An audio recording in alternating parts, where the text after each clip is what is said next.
our next speaker is Arjun Pendarkar, and he's a freshman at Green Level. So here's his talk on how globalization is affecting culture. Please give it up for Arjun.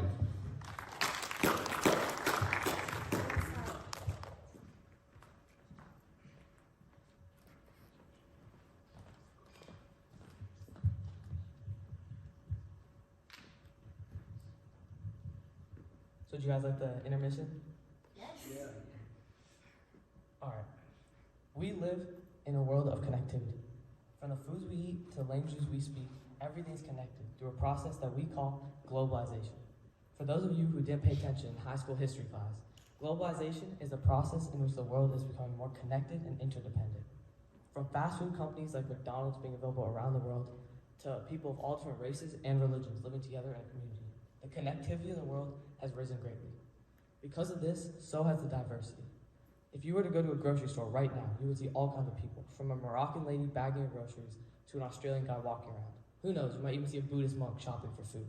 The point is, no matter where you go in the world, you will see diversity. I was researching for this TED Talk in October on Halloween night when 2 kids rang on my doorbell. As I gave them their candy, I wondered to myself where Halloween actually originates from. After a little bit of Googling, I found out that Halloween originates from the Celtic religion in Ireland. It spread with immigrants to America and grew in popularity from there. That's when it really dawned on me how much globalization is affecting culture. The small tradition of Halloween went from being celebrated in a small region of Ireland to a global holiday celebrated everywhere from India to America and enjoyed by all sorts of people. As I worked on this TED Talk more and more, December eventually rolled around. I was out admiring the Christmas lights when I realized that this holiday has the exact same pattern. Christmas is, of course, a Christian holiday that is now celebrated around the world by all kinds of people and all different religions. To figure out how many people actually celebrate Christmas, I decided to conduct a survey. My survey revealed that 81% of non-Christians in America still celebrate Christmas. This shows how much globalization is affecting culture. This form of connectivity around the world has always been a good thing. Since the early 1400s, globalization has been a necessity for people to survive and thrive. In the early 1400s, trade routes began to form around the world, creating the first forms of globalization. For the first time in history, people from around the world could interact and connect. Economies flourished, religions spread, and cities grew, and the world became a better place because of this globalization. Small villages became bustling cities of diversity and trade. But as the pros of globalization grew, so did the cons. A new disease, unheard of at the time, began to spread: the Black Death, otherwise known as the bubonic plague. It originated in China, but spread through those very same trade routes around the world. Those bustling cities of diversity and trade quickly became centers of epidemic for the disease, and the unhygienic and crowded cities of Europe became increasingly at risk. The Black Death lived up to its name, as it kills 50% of the population of Europe and over 150 million people worldwide. Globalization caused those deaths. This pattern can be seen repeating itself more recently with the COVID-19 virus, where the virus was able to spread much quicker around the world because of the connectivity around the world. Globalization doesn't just cause the spread of disease, but also the loss of religion. As globalization connects new areas, people from those areas begin to interact. This causes their ways of life to begin to merge.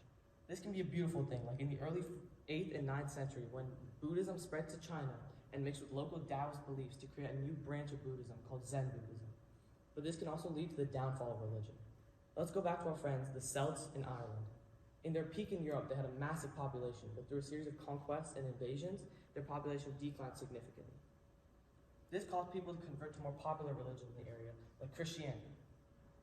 This is leading to a massive decline in local religions as people move towards more popular religions.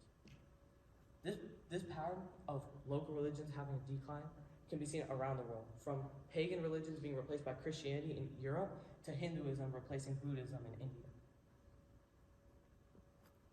As the world is becoming more connected, it is also becoming more standardized or similar, in not just religion, but also language. As major media companies like Disney, they can only afford to create content in certain languages. So they choose the more popular languages to gather content to a larger audience.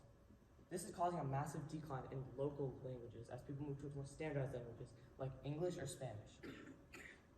This same phenomenon can be seen happening back in Ireland, where the population of native Irish speakers has been on a steady decline for many years now. Though globalization does have its issues, we should not completely avoid it. Instead, we should try to control it. Without globalization, we wouldn't have any of the technology or communications we have today.